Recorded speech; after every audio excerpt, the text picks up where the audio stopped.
உங்களை சுற்றி இருக்கிற மனிதர்களை கண்டிப்பாக கவனிங்க.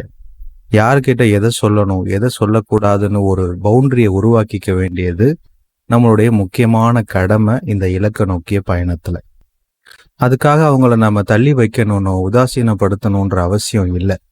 ஏன்னா இந்த பயணம் எதுக்காக, ஏன் செய்கிறோம், அதில் நம்ம என்னென்ன விஷயங்கள் தெரிஞ்சு வச்சிருக்கோம், எதை நோக்கி கற்றுக்கிறதுங்கிறது நடந்துக்கிட்டு இருக்கு, இது எல்லாமே நமக்கு மட்டுமே தெரிஞ்ச ஒன்று. இது எல்லாராலையும் புரிஞ்சுக்கிறது, அதுவும் அன்புக்குரியவங்களா இருந்தா கூட இதை புரிஞ்சுக்கிறதுங்கிறது ரொம்ப கஷ்டமான ஒன்று தான். ஆனால் அதுக்காக நம்ம வருத்தப்பட்டுக்கிட்டு நம்மளுடையவங்களே இதை புரிஞ்சுக்கலையேங்கிற அந்த சிந்தனை இதெல்லாம் நம்மளை உண்மையிலேயே நிலக்குலைய வச்சிரும். புரிஞ்சிக்காம இருக்கிறதுங்கிறது இயல்பானது தான்.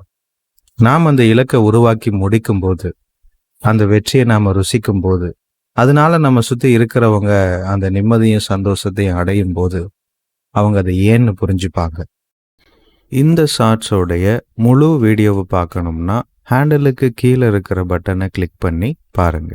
நன்றி.